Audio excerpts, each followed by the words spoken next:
네, 안녕하십니까. 황쌤입니다. 제 몸이 안 좋아서 영상을 오랜만에 올리는데, 이번에는 법인세법 관련해서 출제 예상 1순위 주제랑 해당 문제를 좀 정리하는 시간을 가졌으면 좋겠어서 준비하게 되었습니다. 법인세법은 뭐 여러 가지 중요한 부분이 있는데, 뭐 접대비라든지 부당이익 계산 부인이라든지 아니면 송금, 위법소득, 위법 지출에 대한 송금성 인정이라든지 뭐 퇴직금에 대한 관련 규정이라든지 해당 규정이 중요하다 생각을 하는데, 제가 생각하기에는 올해 가장 중요한 주제는 법인가세 신탁 계산이라고 생각을 합니다. 나오게 되면은 판례나 사례는 아마 안 나올 것 같아요. 나온 지가 얼마 안 됐기 때문에 조문 위주로 나올 거고, 배점도 35점은 구성하기가 쉽지 않을 겁니다. 출제자 입장에서 35점 구성하기 쉽지 않을 거고 20점 정도로 나올 것 같습니다. 선정 이유는 뭐 간단합니다. 2020년도 12월 2020년도 말에 신설됐고, 신설된 지 한 2년 정도 지났을 때 여러 가지 규정들이 많이 나왔어요. 저희 시험에서. 의미를 가지는 규정이 신설된 이후에 2, 3년이 지난 후에는 뭐 부가가치세법도 마찬가지죠. 전자석 용역이라든지 그런 부분이 신설되고 바로 나온 경우도 많고, 부가세는 뭐 다 나중에 말씀드릴게요. 그렇게 신설되고 나서 얼마 안 된 조문이 나오는 규정이 되게 많아요.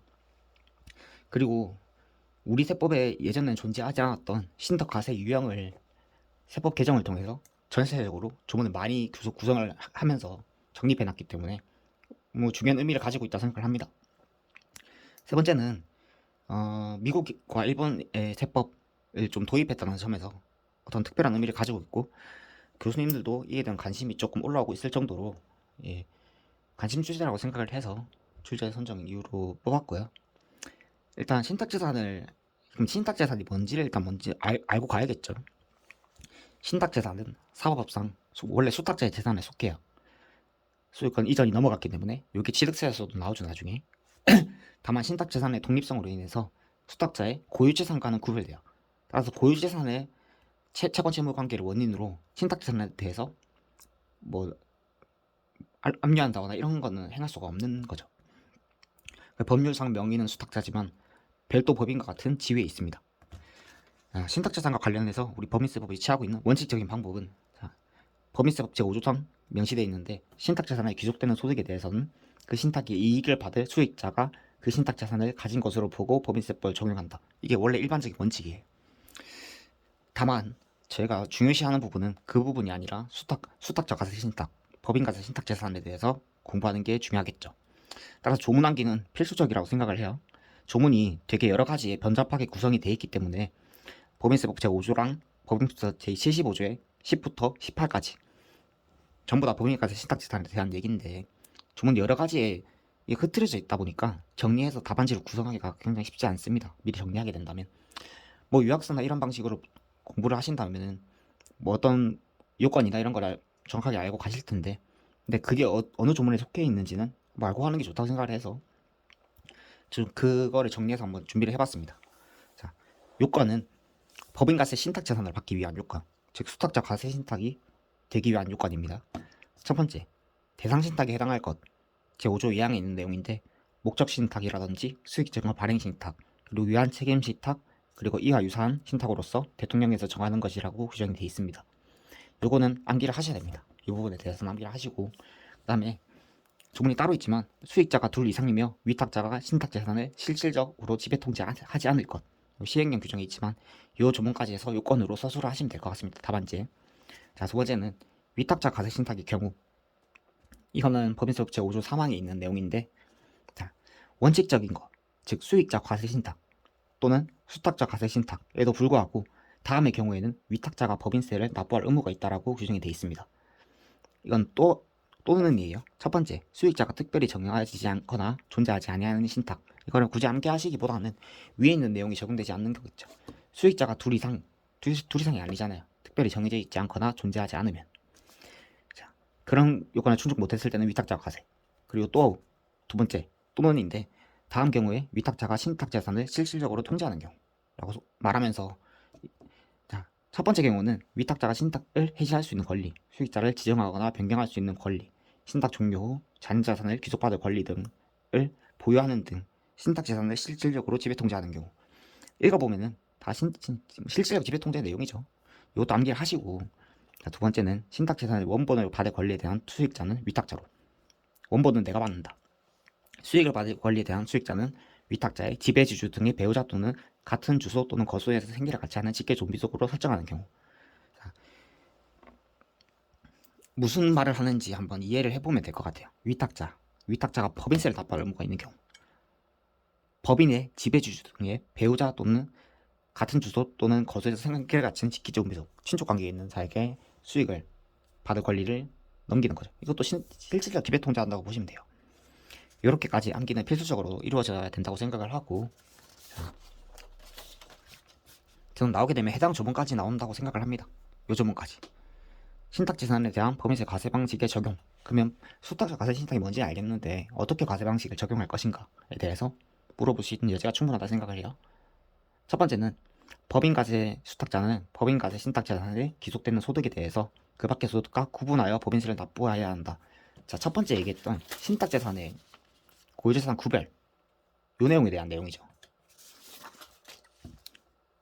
자, 신탁재산에 기속되는 소득과 다른 수탁자의 재산에 있는 소득과 구별해서 납부를 해야 되죠. 신탁재산의 독립성 때문에 요 규정이 나옵니다. 두 번째는 재산의 처분 등에 따라 법인과세 수탁자가 법인과세 신탁재산의 재산으로 그 법인과세 신탁재산에 부과되거나 납부할 법인세 및 강제징수비를 충당하여도 부족한 경우에는 그 신탁의 수익자는 분배받은 재산 및 이익을 한도로 부족한 금액에 대해서 제2차 납세물을 진다라고 규정되어 있는데, 수탁자만 납세물을 진다고 하면은 조세채권의 확보가 쉽지 않겠죠.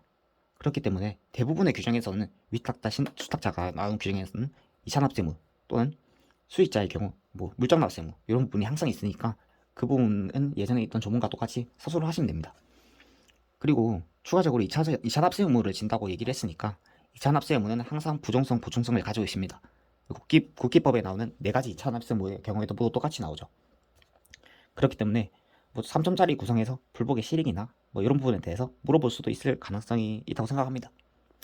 자, 세 번째 사망 규정은 법인과세 신탁재산이 그 이익을 수익자에게 분배하는 경우, 자, 법인세하고 수익자에게 분배하는 경우에는 배당으로 본다라고 했습니다. 그럼 수익자에게는 배당 소득이 되겠죠. 수익자가 만약에 거주자인 경우에. 그러면 그로스업이나 이중과세 발생 문제 또는 이를 방지하기 위한 규정에 대해서 서술하라고 얘기할 수도 있겠죠. 그런 경우에는 어떻게 답을 하냐면, 아래 조문에 따라서 법인세가 과세되지 않기 때문에 이중과세 조정은 불필요하다. 따라서 그로스업 등 배당세액 공제 적용은 하지 않아도 된다. 실제로 재배당 소득에 포함이 되어 있어요. 그렇게 한번 이해를 해보시고, 자, 네 번째는 요 조문도 나올 가능성이 충분하다고 생각을 해요. 법인과세 신탁재산에 대한 소득공제 75조의 14. 1항은 법인과세 신탁재산이 수익자에게 배당한 경우에는 그 금액을 해당 배당을 결의한 잉여금 처분의 대상이 되는 3년도의 소득금액에서 공제한다.